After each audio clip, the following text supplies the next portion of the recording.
Let's do this. The Cult of Hockey podcast by the faithful and for the faithful in oil country and around the world.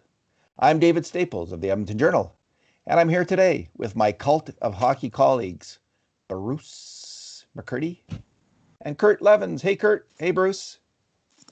Evening, gents. Good to see Hello, you fellas. How you guys doing? All right, considering there's no hockey. Kurt was just mentioning that your mom is really missing it, eh, Kurt?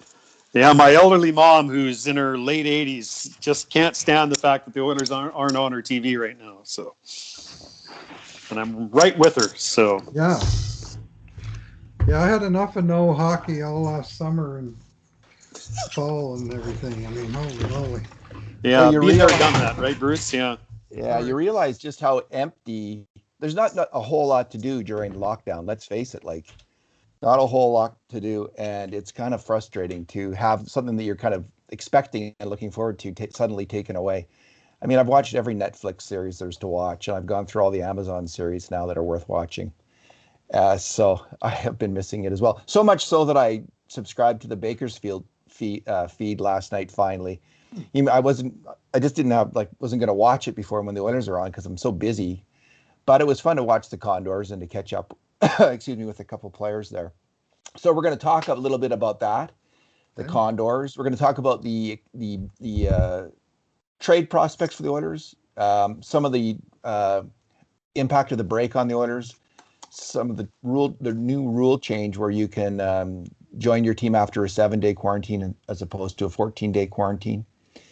We'll talk about the Oilers' defensive group for next year and how that's going to play out. And then we'll look at the 3 Oilers who might be up for trophies this year, who have been talked about by various people for trophies. Let's put it that way. Darnell Nurse for the Norris Trophy, Leon Draisaitl for the Selke Trophy, and Connor MVP for the Hart Trophy. And the Art Ross and the Rocket Richard.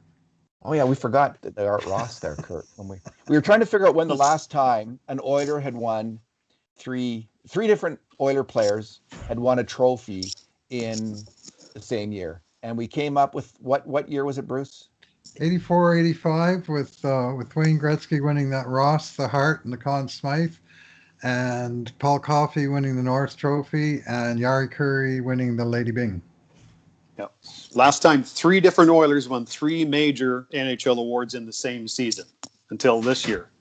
Yeah, not too many teams other teams could make that claim in subsequent years. That is quite. Of course, that 84-85, that was the team that was declared the greatest team in the century. Like, that was a good team. Yep. And it was the greatest team of the century. They got it right. Bruce and Kurt, let's start this break on the Oilers. Just your quick thought, will it help or hurt? I want to hear help or hurt the Oilers and why. Bruce, help or hurt? Yeah.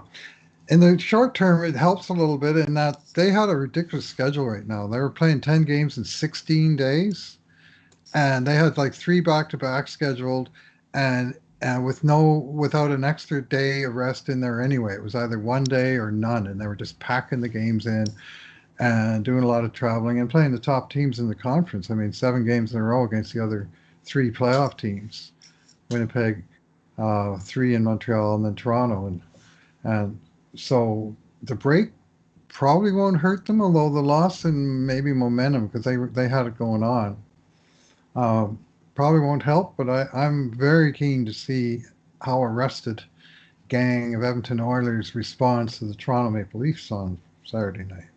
That's a nice thought. Yeah, Kurt, help or hurt? Yeah, I'll pick up where Bruce left off. I think it helps, and I think it helps the Oilers relative to how it would help most other teams. And it's for 3 reasons. McDavid, Draisaitl, Nurse. Those 3 players who carry such a heavy load on their shoulders. When you look at their time on ice, both of them just get ridiculous numbers. If there was ever a time of year for those guys to get, in air quotes, a rest, it's the perfect time. To come back into the home stretch, I mean, they're like 95 or 96% guaranteed of making the playoffs at this point.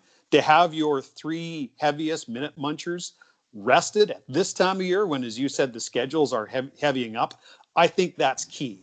Yeah, it could go one way or the other. I think we all know that. My take is I think it helps them, and it comes down to those 3 key guys. For me, the health of the key guy is Mike Smith. He's the one guy. I think you could still win without McDavid for a while, or without Draisaitl, or without Norris.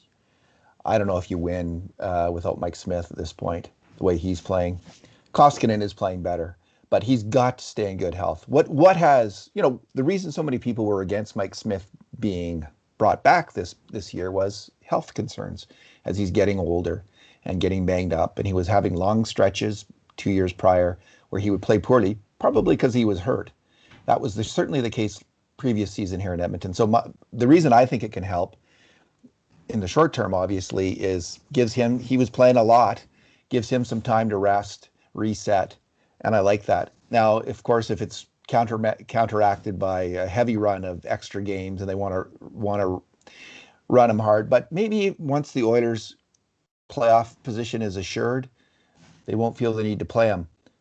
I don't think actually that's going to happen at all, though, because I think they're going to be in a battle for first place, and first place means a lot. Because that means in the first round you play probably the Montreal Canadiens, and not Winnipeg or Toronto. So I'm a little bit worried about Smith getting run into the ground later on here. So I'm kind of in between. So let's talk about this new rule, the 7-day quarantine, which CBC has reported. Maybe other people are reporting it by now, that the Canadian government's changing the rule. Mm-hmm. First of all, just what's your take on them doing that for the NHL? Do you think that's a reasonable policy? And what do you think the impact? Let's just start there. What do you think of the Canadian government working with the NHL on this, Kurt? Oh, I think it's reasonable because one, show me a more tested group of individuals in Canada right now, right? Yeah. This is a very well tested / well protected group of professionals, heavily monitored. They're basically in a bubble. So arguably, they're safer than any of the 3 of us. I'll add on top of that. Remember, this is only going to apply to a handful of players. Even if 4 of the 7 Canadian teams made a trade, there's probably only 4 or 5 guys that this will apply to. And so I think it's a pretty tiny thing for the government to do with fairly substantial potential impact for the teams that are getting those players. Because basically by cutting that time in half from 14 to 7, that's seven fewer days they're sitting on their butt in a hotel room, 7 days sooner that they can get themselves on the ice back into game shape and playing. So I think it's critical. And I'll add on top of that, if the Oilers' 3 games don't get added on till the end of the season, and that's still up in the air. But if that happens, if you get a player at the deadline, potentially that's 3 more games you get from that player than most other teams get. So I think there's a number of benefits, and yeah, I think it was a good call. And from what I understand, it's just a matter of time before it's implemented. Bruce? But that's a very good point about the having the guy for the extra games at the end of the regular season, and ideally into game shape by playoff time. It also cuts that time not just by 7 days, Kurt, but maybe 9 or 10, because if the guy's sitting on his butt for 2 weeks and then joins the team, they're not going to play him in the game the next night or the night after that. They're going to give him a couple of practices and maybe the better part of a week to get up to speed. Whereas if he's only been off the ice for a week, it shouldn't take him very long to make that adjustment. So, remember the Ron LaFleur story about the baseball player for the Detroit Tigers? Mm-hmm. I remember LaFleur, great base stealer. Movie made about him, and he had gone to prison, if I recall correctly. I remember the image of him in his cell, sitting there doing push-ups and sit-ups, like to work his body into playing shape. And that's my image of the players as they're in the lockdown room. You can't do anything except it's like your own 14-day cell, and you're doing push-ups and sit-ups, working crazy. But you're right, Bruce. Like, I think it's significant. Like, being off 7 days is a lot different than being off 14 days in terms of being hockey ready after that. So the other thing that's hugely significant is the 7 days, assuming that it applies to call-ups from Bakersfield, The Oilers and Vancouver Canucks are the only two teams in Canada that don't have their minor league team in Canada. So they were subject to this penalizing 14-day wait to call up a guy from their farm team. And the Oilers haven't called anybody up, and it's no surprise. I guess Theodore Lindstrom. But with that being cut in half, maybe there's a more realistic, maybe there's light at the end of the tunnel for guys like Tyler Benson and Cooper Marody and even Ryan McLeod, that maybe they have a chance to get their way in. They still have to work their way through a taxi squad of sort of experienced pros, so the odds are against them. But it does free up that movement, assuming that the rule isn't specific to NHLers, that they haven't just said NHL players acquired by trade get a special exemption, no one else does. Of course, if it comes down to the league making a rule in favor of or against the Oilers, we know how that one's going to go. Do we know what the rule is if you go to the States? Like, let's say they send Evan Bouchard to the minors, because this could also facilitate movement of Lindstrom or Bouchard or someone who's just going to sit. Bouchard's got to play some hockey here. Mm-hmm. And if do we know what the rule is going the other way? Is it also going to be 7 days, or it's less? Is it even shorter? It's way shorter. Yeah, Laine, when he got traded to Columbus, he technically could have played 2 days later if he'd been ready to go. He had a work visa. That was his only problem. That's Ohio. And the Jets had to wait 2 weeks before they could use Dubois. 7 games they had to ice Dubois before they could even put him on the ice. The rules may be different, Bruce, in California, though, compared to Ohio. And that's the one thing we don't know. And I don't have the answer right now. But in theory, this could facilitate, because now the Oilers can think, well, we could send down Evan Bouchard. He could play for a month, and then we can call him back for the playoffs, right? And we only have to wait a week when we call him back up. He gets back, and that's going to make some sense. So I think 100%. That's what they should do. In terms of call-ups, I just watched the team, and I've watched all these players before. Tyler Benson has nothing more to learn at the AHL level of hockey. He is, one of the best, if not the best, forward in the league. He looks to me like he's a little bit quicker. Foot speed, skating speed is an issue with him, but he looks like he's quicker. He's reading the game very well. His passing is extraordinary. That's his one skill that really makes him a potential NHL player. And I think, given the Oilers' struggles on left wing, like they're looking at, we're going to get into what they might want to trade for. I think they're looking at trading possibly for a left winger. Well, I'm always of the position, don't you want to see if you can solve that problem internally before you expend treasure on a trade? Mm-hmm. See if Tyler, it's like the old argument, well, we should trade Nugent Hopkins, and they never trade him on the wing, right? My fear was they were going to trade him before they ever moved him to the wing, and they finally did, and look at him. Now, the same with Benson. Don't make any move until you give Tyler Benson I'd love to see him have 3 or 4 games playing with Leon Draisaitl or Connor McDavid. And it's not like Dominic Cahoon has been killing it, or anyone else, Tyler Ennis, or anyone else other than RNH as a left winger on those top lines. I think they should do that. And Marody's in a similar boat. They have 2 guys who are just ripping it up absolutely down there and are ready. I do not put Ryan McLeod in the same camp. I think Ryan McLeod has a lot of. He's a very strong skater, but he has a lot of work to do defensively. And I saw it a game, and I've seen it every time he's played pretty much. But Benson and McLeod, or Benson and Marody, definitely. They're both playing the wing, are they? Benson and Marody, and McLeod's in the middle? Correct. Yeah. Correct. Yeah. So he's got the tougher job defensively. And listen, he's a very good prospect. I just see a lot of excitement about McLeod in Edmonton. I've seen too many Oiler players come in and be put in the very, very, very difficult spot of playing center. And if you can't handle the defensive slot, like so many of these guys who have come through Edmonton, you're not going to help a team win. In fact, we saw it this year with Kyle Turris. He was just a train wreck in the defensive slot. And it just held the whole team back. It was just game after game after game where they were getting a goal. You can't have that. So maybe McLeod could be a winger, but they have these 2 wingers in Marody and Benson. The clock is ticking. Let's finally see what we have in them.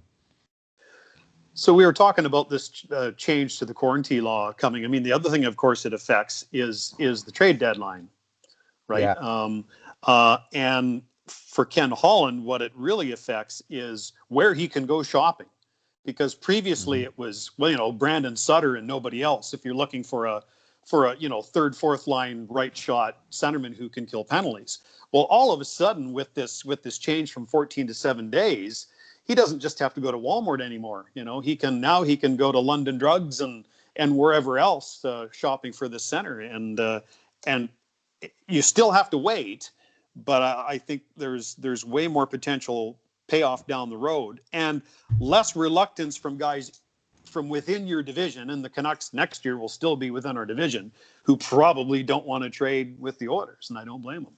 He can go to Domino's Pizza and get Luke Glendening. Let's talk about that rumor. There's a rumor, Bruce, you saw it, about the Oilers wanting to acquire a right shot center. Now, Bob Stauffer on Oilers Now has mentioned the name, I think, of Luke Glendening a number of times, if I'm not mistaken, and who's an excellent face-off man. What's your thought on it, Bruce? Well, this was from Frank Saravalli. I heard him today on the Lowdown with Lowtie talking about Glendening, and I mean it's a move that makes a lot of sense given Holland's history of Detroit and trading with Steve Yzerman that he did 2 times last year. Neither one of which worked out well for the Oilers. I remind, in that Mike Green, we got 2 games from Mike Green for a 4th-round pick. And 13 games of Andreas Athanasiou for 2 second-round picks and Sam Gagner. So I'm thinking that at this point, Holland should be able to pick up the red phone to his friend Steve and say, "Hey, Steve, after those 2 guys you dropped on us last year, what say you send us Glendening for a 7th? You owe us." Isn't that how the NHL works too? Like it's kind of, they're supposed to help each other out and not make each other look bad.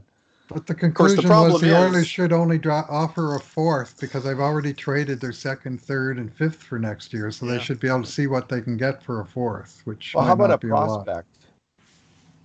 4th and a prospect, maybe. What about Cooper Marody for Luke Glendening? Does that make sense? Maybe. Well, the bigger problem, right, is money in, money out, and Luke Glendening's at 1.8 million. Yeah, not too bad. So Detroit's going to have to take a comparable contract back. Would you? Or they're going to have to retain half. Yeah. If Detroit retains half, but you have to sweeten the pot to get them to do that, and then Glendening becomes another $900,000 contract that you can put in Gaetan Haas's spot, or whoever, right? I would not take Gaetan Haas out of the lineup. Like honestly, I was talking about that slot defense, Bruce. He's a master of it. He's excellent.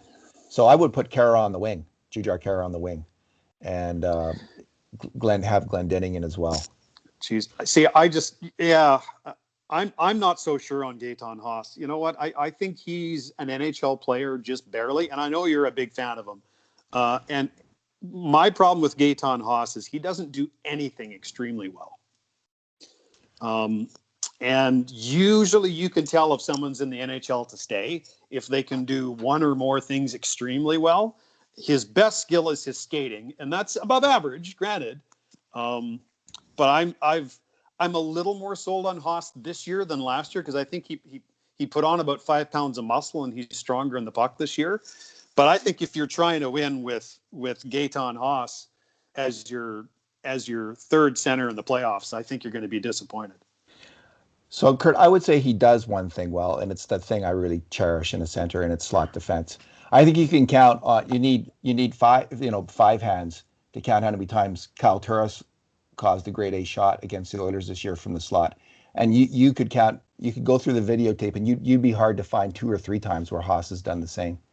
So that's what you need from that kind of center, someone who's safe. And his offensive game is not great. He is fast, though. He gets in on the forecheck and he contributes a little bit, not very much. I'll give you that. He's not a clear-cut lock to stay in the NHL. But anyway, Glenn, I don't know, and I don't know anything about Glendening, so I'm not going to recommend him or not recommend him. How's he? Like the reason that Bob Stauffer mentions that he wants Glendening is PK faceoff issues. What's his, Bruce? Did you mention that? What are faceoffs generally 64%? Apparently number 1 in the NHL. I haven't looked at the master list, but I believe 64% to be number 1. And he's a right shot, and he leads Detroit in shorthanded ice time. So he is a regular penalty killer, and has been for a number of years. He's 31 years old, and 500 plus NHL games under his belt. I mean, I think the 200 hockey men would see him as a clear upgrade on Gaetan Haas, just because he's got the the track record behind him.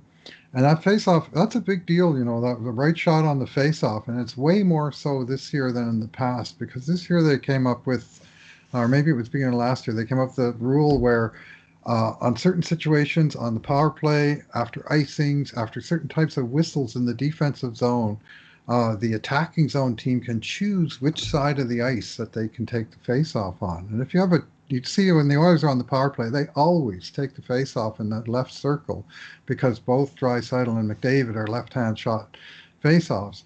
Well, if the other team takes one in the left circle, you're going to want to have a right shot guy who can win a draw. And I'm not talking about 42% from Gaetan Haas. I'm talking about some guy who can hold his own plus against the lefties.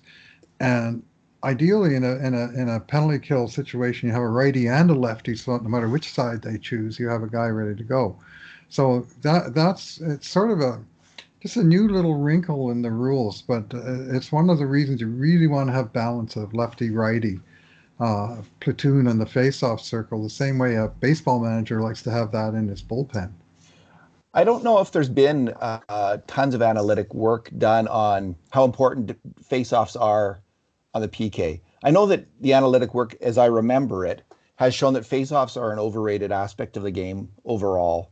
They're talked a lot by the 200 hockey men, but they actually don't really correlate well to winning and losing in the NHL. I can tell you this, I just did a quick little back of the envelope look at it this year, and the Rangers are 27th in face-off percentage. They're the third best PK team.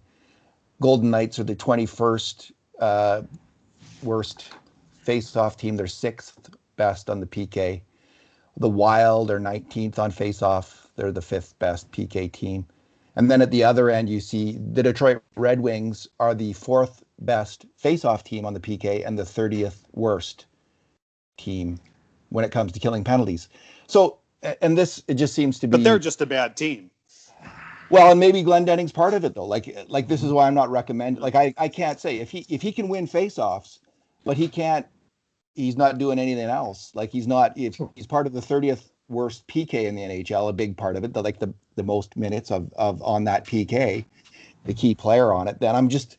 So but I'm not trying to attack that specific player because I don't know. But I just think it's the fixation on face-offs is something I get a little bit leery about. It's not something I completely buy into. Although the one situation where I do think face-offs might matter, Bruce wants to say something. The one situation where I do think face-offs may matter a lot is that first face-off on a PK. Other than that, I'm not sold on the whole face-off thing. Bruce? I'm remembering how well Jared Smithson did in the face-off circle, that one series against the Devils in 2012. But remember oil change when they had the conversation about, was it Tambellini talking to the room about how they wanted to go out and get Jared Smithson for face-off purposes? Well, they need a Jared Smithson, but they don't need the 35-year-old version they got in 2013. But a mid-career version of that player is kind of, I think, what they're looking for. A right shot guy who can win face-offs, kill penalties, kill part of the game without killing his team. So, Kurt, I made my argument about Haas. Do you have a rebuttal? Any final thoughts before we move on? Well, related, yes. What I know about penalty killing is it's a whole lot easier to clear the puck out of your own zone if you have the puck. So winning face-offs on the PK matters. I do think that a guy like Glendening would make sense because he is an expiring UFA. Yeah. And I think the Oilers are planning next year with their cap planning to have either, notwithstanding how you feel about him, either McLeod or Holloway playing fourth line center next year on an entry level on an ELC.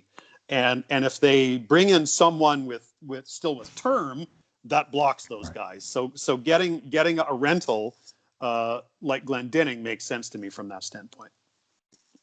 All righty. Luke Glendening. We'll see. Let's talk a little bit about Oscar Klefbom, Tyson Barrie, and the defense for next year. Bruce, or Kurt, you were mentioning this. I guess Clefbaum's having his surgery when? It's either today or tomorrow. It's imminent. So I'm going to suggest it's impossible, absolutely impossible for any of us to have any kind of informed opinion on whether or not Oscar Clefbaum is going to be playing next year or not. We might have a gut feeling. Mine is no, but you might have a different one, which would be equally like, who knows? I think so. Let's just start with the proposition that he is playing next year. All right, that he's going to come back. The first issue is, do you protect him? And the second is, how does him coming back relate to the Tyson Barrie signing? Does it relate at all? And does it change your thinking on the Tyson Barrie signing? So why don't we start with you, Bruce? Oh, okay. Sure. If they know he's coming back and if they know he's healthy, absolutely they protect him. Okay. He's a proven, has been number one D-man, certainly top four D-man, and a very reasonable contract for 2 more years, still nice and young. But I would suggest they'll be lucky if they know if he's coming back, let alone how close to 100% he may ultimately be. Like his health has always been fragile, near as I can tell. It's a sad story. Such a tremendous athlete, but he's had this Achilles heel where something seems to happen to him physically every year. The same issue keeps cropping up.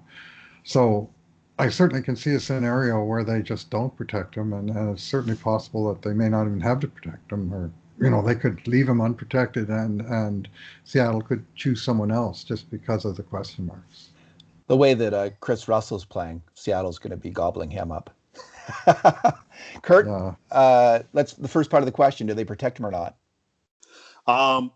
Well, I want to say I really like and admire Oscar Clefbaum. I think he's a hell of a good NHL defenseman when he's healthy. I would not protect him, and I don't think the Oilers will. I don't think there's any guarantee that he will be ready for training camp, that he'll be ready halfway through the season, and that he'll even be a version of the Oscar Clefbaum that we are used to seeing. This is major life-altering surgery that he's having. Yeah. And that's not overstating it. The guy's number one goal is to be able to hold his kids. I'm guessing playing hockey is a rung or two lower down on the ladder. And I just think there are players more likely to contribute to the Oilers in the near term that are more important to protect than a guy who quite possibly will never play again. Yeah, what a fabulous hockey player Oscar Clefbaum was in the 2017 playoffs. He was probably the most consistent Oilers player in those 2 series. And he was rounding into what looked like might be a number one defenseman in the NHL. And then, aggravated it, got hurt, and has been hurt ever since, and is frankly not, I don't think, been fabulous for the Oilers when he was playing, because he was playing hurt. And I agree with you, Kurt. There's just, even if he comes back, you're taking that risk. Why would you let's see another team take that risk, even if you like them. Have them take that risk, because it's a lot of money, it's a lot of cap space. And you have other players who are filling in this year at least adequately, doing a good job. I mean, Chris Russell's playing well. Darnell Norris has stepped up as a number one defenseman, as some people, including me, predicted he would this year. Caleb Jones and William Lagesson are good players. Theodor Lundstrom's a good player. And of course, you have Philip Broberry and Dmitry Samorukov coming. There's just a ton of options coming. Good options already on the left side. Markus Niemelainen, who I watched in Bakersfield and who I was previously criticizing based on his play in Finland. I'm now convinced that he was banged up and hurt when we were watching him in Finland, Bruce. He was skating very well and moving the puck pretty well for Bakersfield. So, yeah, I don't think they're going to – I don't see how you could protect them either, or how that would be a good risk. In terms of if he does come back, though, and you're getting a sense he's going to come back, and he can pass that physical, I think it makes the Tyson Barrie decision very, very difficult. It's already difficult, but to me, it just kind of would be the icing on the cake. There's not a salary slot for him. I don't see the salary slot that he fills in for if Oscar Clefbaum is back on the roster. Now, if Clefbaum was on injured reserve, maybe, you could find the money. But I just don't see where you find the money. Kurt, you're not shaking your head. Let's hear it. I just think you sign him. I mean, it's here you have the best Oilers offensive defenseman in 30 years, 3 decades. This is the right-handed shot, puck-moving, power play running defenseman that we've been waiting 3 decades for. And wait for it, he asked to come here, chose Edmonton over 30 other NHL cities, and we want to get rid of him. I'm not saying you want to get rid of him, but I just think you finally have this guy. He's an elite offensive player. And if you don't think that Connor McDavid and Leon Draisaitl are absolutely peeing themselves that they get to play with an offensive defenseman of this quality, you're wrong. They're thrilled. And I can tell you, they'll be calling their general manager and saying, keep this guy. Keep this guy. Now, you mean like they said keep Zach Kassian and sign him up long term? Do you want to listen to McDavid again? Because that was the argument with Kassian, Kurt. Connor McDavid wants a tough guy on his line. You got to sign Zach Kassian.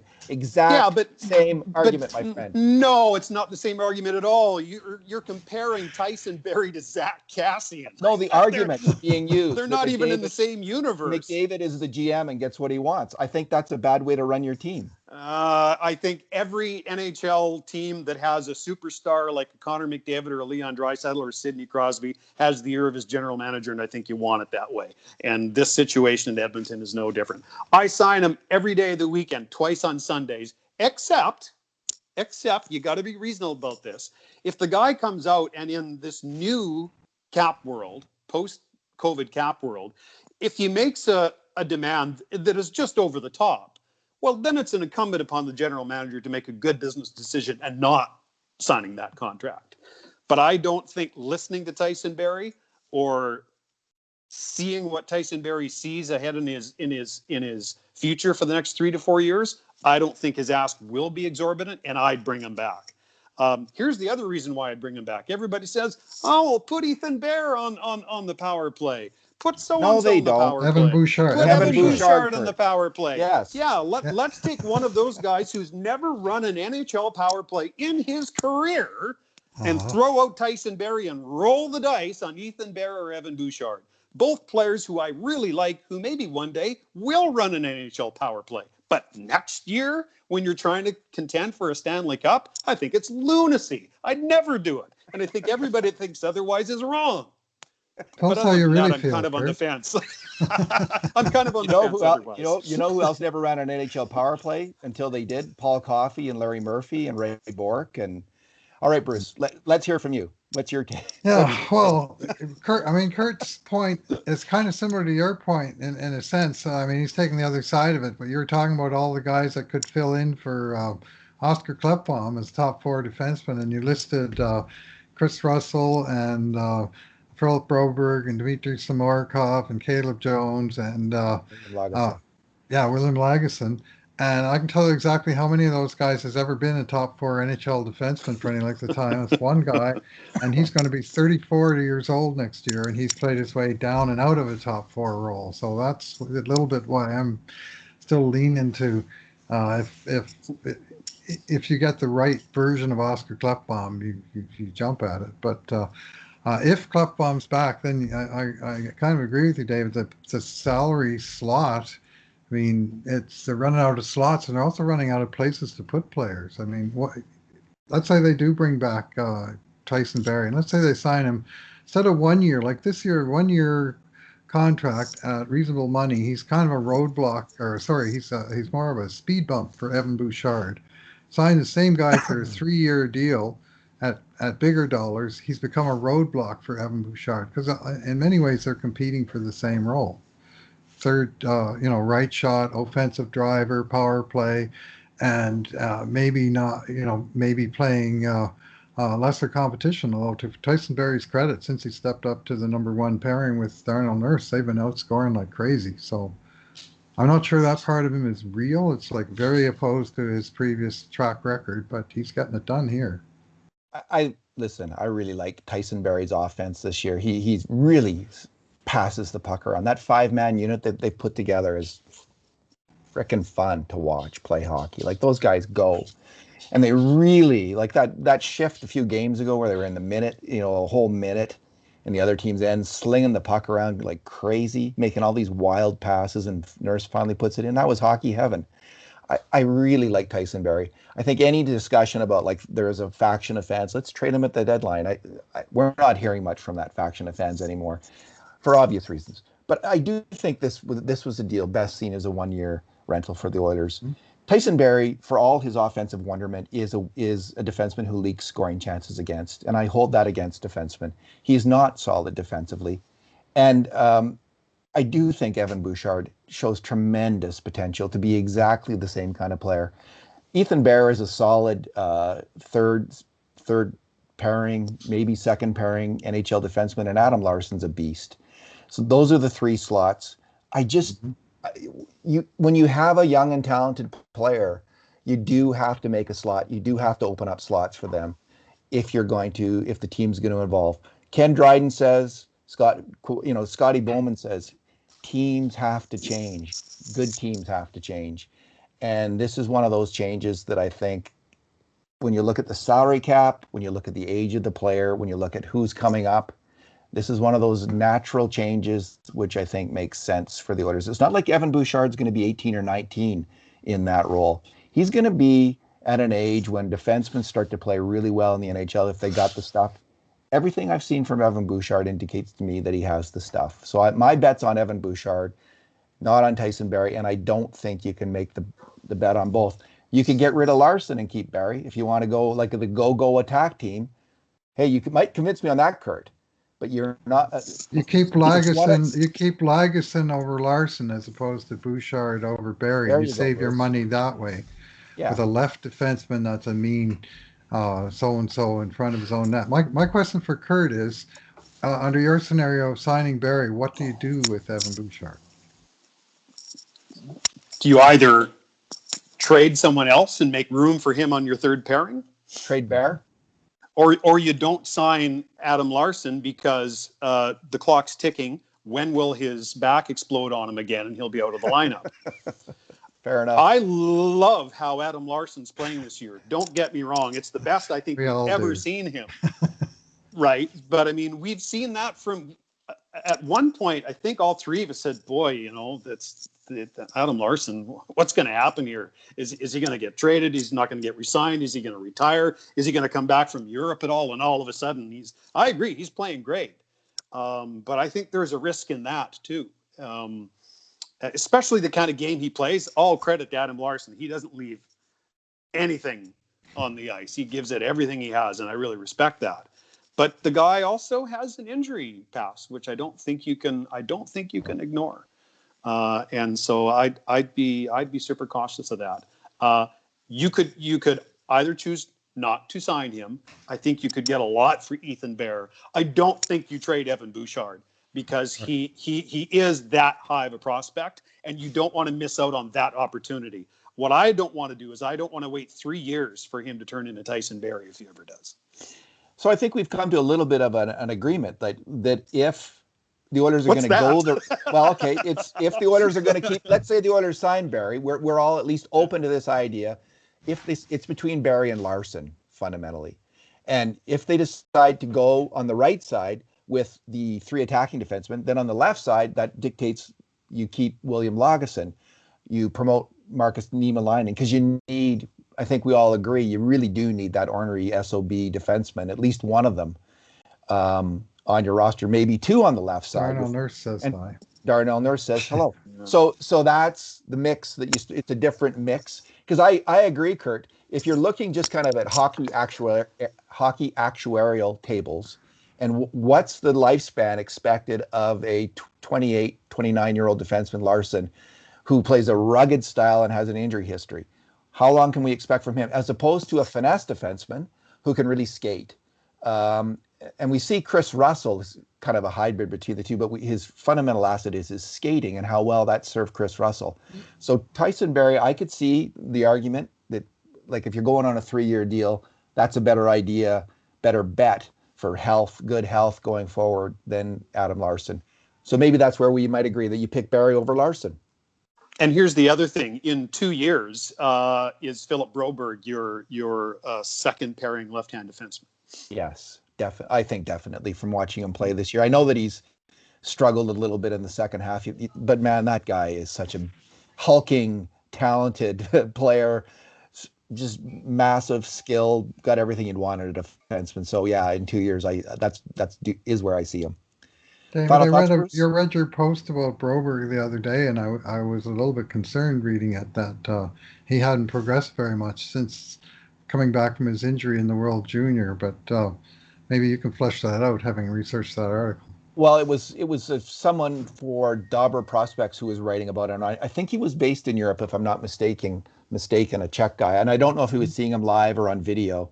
Right. And he had been watching him all year, and he said much of what we had seen, Bruce, that he started off pretty good, but was fading, and it got to the point where whenever Broberry was making a play, he was worried that there's going to be a screw up here. I did watch one game recently of his, and he did make a couple major gaffes.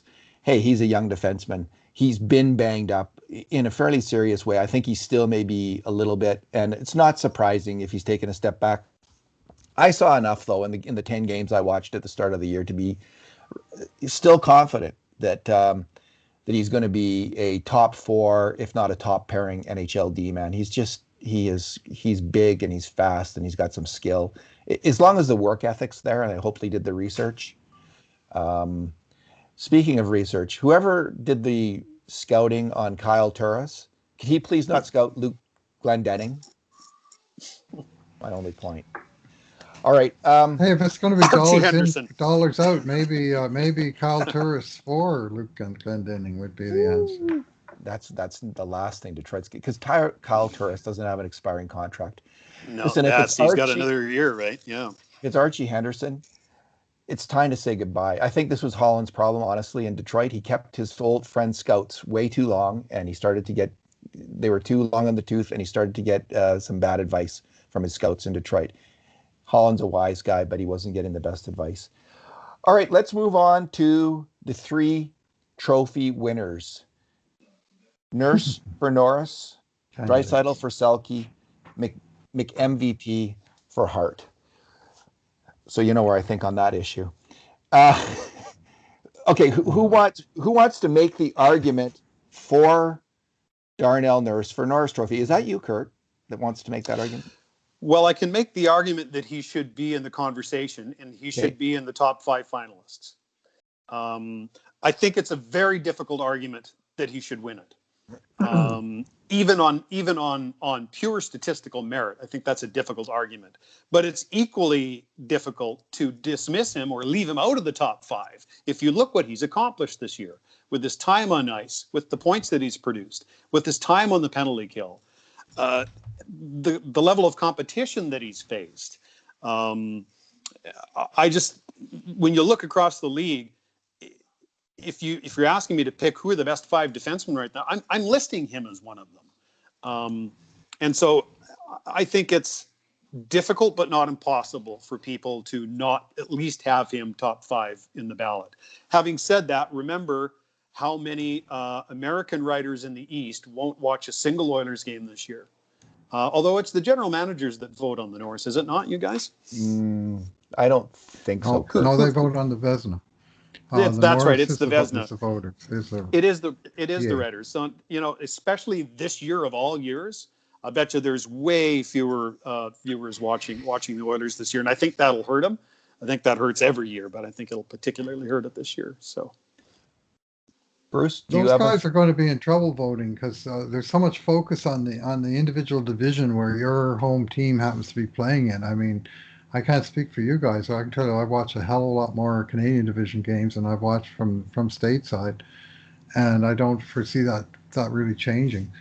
And so, I mean, the compartmentalization of the 4 divisions has made a lot of things. There's no common opponents that you can even do a proper comparison of these players against. So, that sort of thing. That it's like 4. That's a really smart point. There's no apples to apples, right? Yeah. I never thought of that. Yeah, it's like 4 different leagues with no overlap. So it's going to be tricky for guys to have seen the players enough, or even to be able to analyze it, statistically, because of the different strengths of the of the conferences. But I mean, Nurse, I agree with you. He belongs in the conversation. I don't see him as being there just yet, but he's made real important strides this year. Just briefly, you were talking about watching other games. I was watching the other game the other night, and I heard the play-by-play guy say the name Phil Kessel. And I thought, Kessel is still playing in the NHL, but I hadn't watched one of Arizona's games all year, so I totally get where you're coming from. I wouldn't have him in the debate, if I'm completely honest. I think he really benefits a lot playing with McDavid and Draisaitl so much. I think that really helps his scoring stats. And he's a good defensive defenseman. He's a great minute muncher. He has stepped up as a number one defenseman, but I would put him somewhere in the category of 15 to 25 in terms of NHL number one D-men. I think he's in that category, not in the real elite. Like the real elite defenseman would have to play defense like Adam Larsson and kind of attack, maybe not as good as Tyson Barrie, but similar to that. And I think Nurse is kind of a tweener, and he adds the roughhouse physical element, which kind of elevates him a little bit higher than that. But his work on the PK, he's part of a kind of a shaky PK unit, and he is part of the group that's making a lot more mistakes than last year and not getting the job done. So I really like him. I really think he's a good number one. He's a number one defenseman, which I think that's the real argument. The Oilers haven't had a number one defenseman in forever. He is stepped up into that role. He is a true number one defenseman. But again, it's just slightly out of that highest level of player. You know, he's improved a lot. I love his puck retrieval more than ever before. I love his decisions and his calmness with the puck than ever before. I think he's better than last year when he was working his way to being a top pairing defenseman. He's become that number one defenseman. I don't want to put him down by saying, like, making the argument that he shouldn't win the Norris, but I just don't think he's in that conversation yet. He's just in this other really high level of play. Well, here's why I think he's in the conversation, and that's, he's number one in the NHL in even strength goals, number one in the NHL in even strength points by defenseman, number one, right? He's in the top five in ice time, top five in plus minus. In fact, he's number two behind only Joel Edmondson of Montreal. He's in the top five in penalty minutes. Like, he's putting up the big numbers across the board in sort of the features boxcar stats. So he's going to be in the conversation. I don't think he's going to win the argument, but I think he's stepped up to the point where he's now honoring that conversation, but seriously being discussed as a candidate to make Team Canada at left defense in the next Olympic Games, for instance. I mean, a couple of years ago, you wouldn't have made that case for Darnell. Now you can make him a pretty strong case. Oh, I think he's definitely in that conversation for Team Canada. Let's move on to Leon Draisaitl for Selke Trophy, which has been mentioned now and then. Does anyone feel strongly that Leon Draisaitl should win the Selke Trophy? Not yet. Bruce, no? Why not, Bruce? He's getting better. And his two-way game, I think it's improved quite a bit this year. It's a little bit unconventional. He plays the puck more than he plays the man, and he gets the puck a lot. He makes a lot of good defensive plays, deflecting passes or stealing pucks off of guys in dangerous positions. Sometimes, though, he's less than what he could be in terms of angling guys off, boxing them out, taking their sticks, and just being, fully aware defensively. And he makes a lot of great defensive plays, and if that's what you're looking for, then you're going to see stuff. And of course, he's got great stats. I mean, second in the league in scoring, which more and more, for whatever reason, in that trophy, has it's to me, for defensive forward, you should be looking at the defensive side of the puck, but they always seem to pick high-profile guys that get a lot of points. Well, that's him. He is great in face-off circle, getting better and better, and that's usually, like most Selke Trophy winners are self-centers, and most of them are, play all situations, basically, and certainly Leon does all of that, plays a lot of minutes, and he's outscoring like crazy. Some of his underlying numbers are a little sketchier, though, And he's been riding the percentages pretty hard this year. Like if you look at the underlying numbers, you'd say McDavid should be a bigger outscorer than Draisaitl, and yet it's not even that close. The other issue is that he plays center some of the time, but he's been playing wing some of the time. So his role has been changing, and it's valuable to have a guy who can do that, have such a versatile player, but I'm not sure that that helps his cause for the Selkie. When he's out there with Yamamoto and McDavid, it's Yamamoto playing center in the defensive zone more often than not. So those other two guys look for the pass.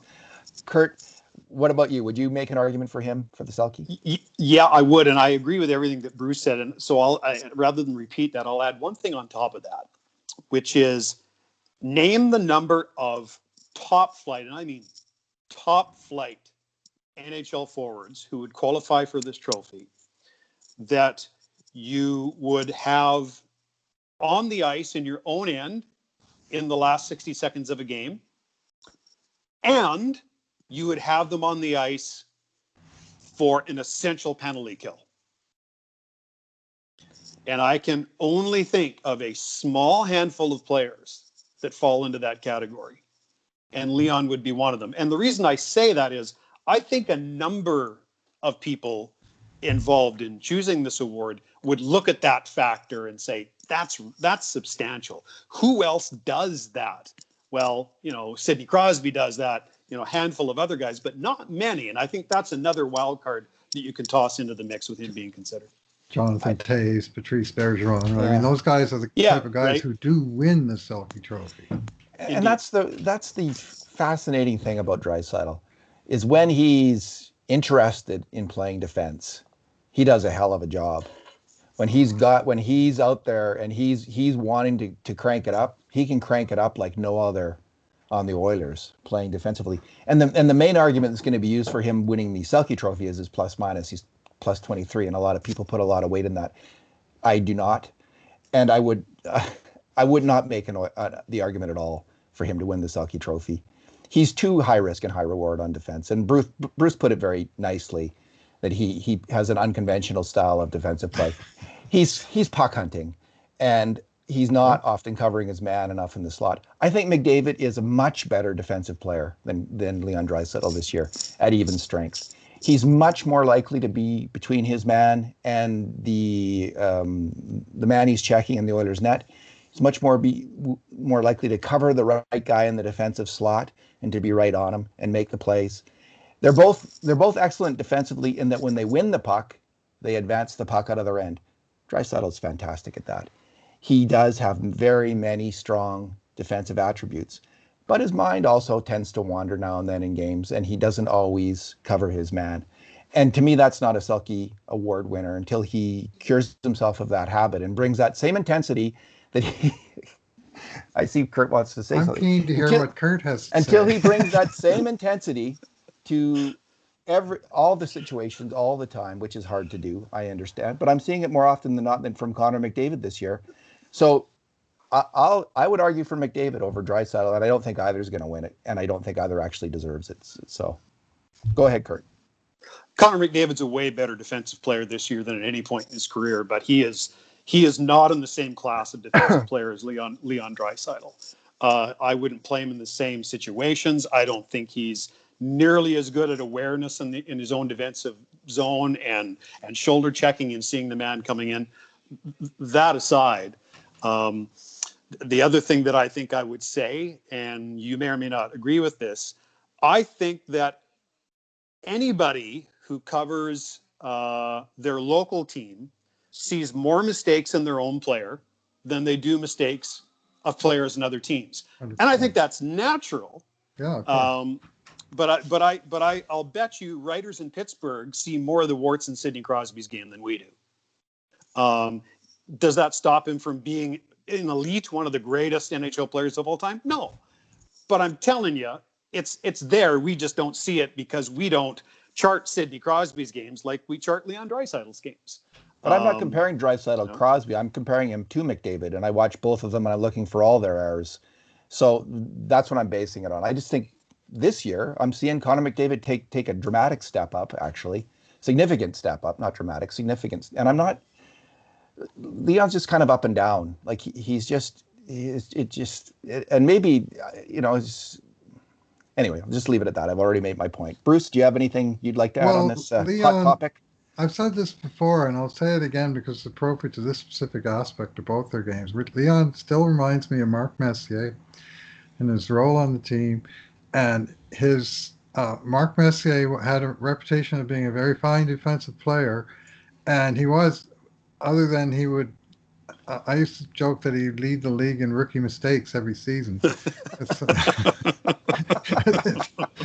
With his, good. That's a good comparison. Where he would lose a guy at the wrong moment or whatever. But when he really bore down and focused on the defense side of the game in the playoffs, he was a monster. And I mean, I'm seriously looking forward to seeing Leon in the playoffs. Me too. And this is when I think Leon's true defensive value. He will definitely I think there's a good argument. He's going to be the Selke Trophy winner in the playoffs. Like, it's in this player. I'm not saying it's not in him. When he wants to bring that A game, and we saw this against Anaheim, we saw this absolute two-way beast. When he's bearing down in big games and in big moments, he is the best defensive forward in the league.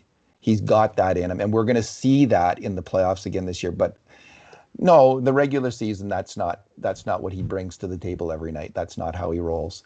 I'm not going to compare him to Vaslav Nedomansky, but I might. All right. He's an anti-Kopitar class of player.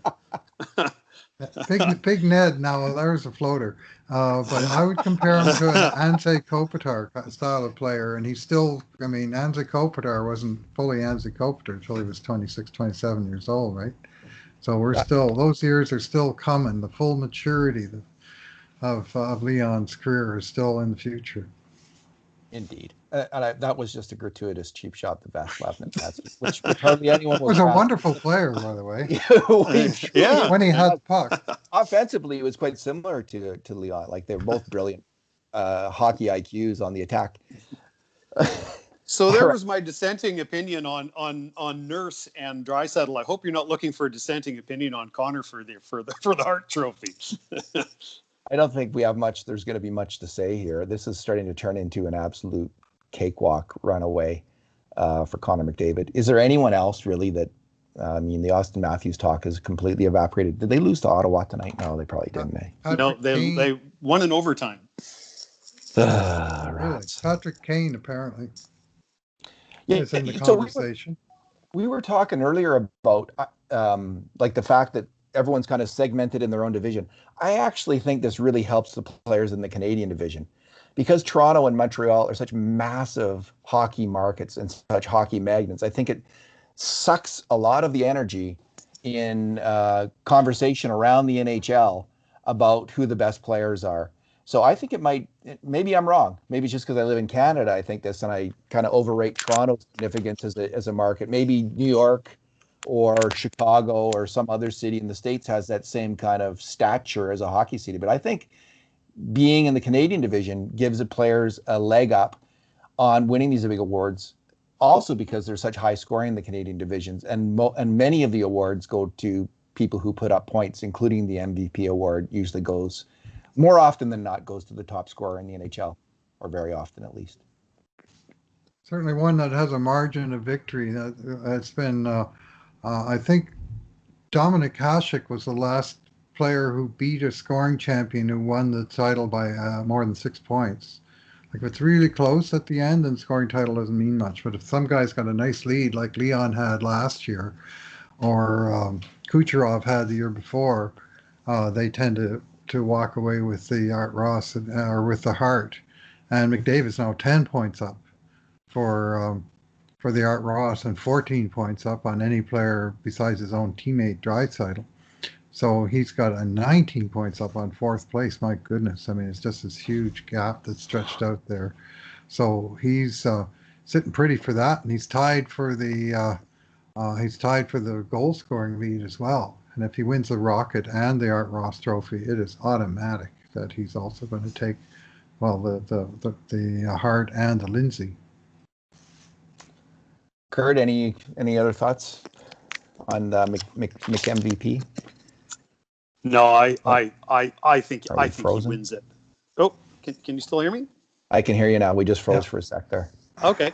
Yeah, I just don't think there's any argument. There'll be somebody out there who doesn't put Connor first on the ballot, and maybe it's somebody in Chicago. But boy, I just when you look at the numbers, and then if you just ignore the numbers and watch the product on the ice, I just don't think there are number 3s and 4s out there. There's no number 2.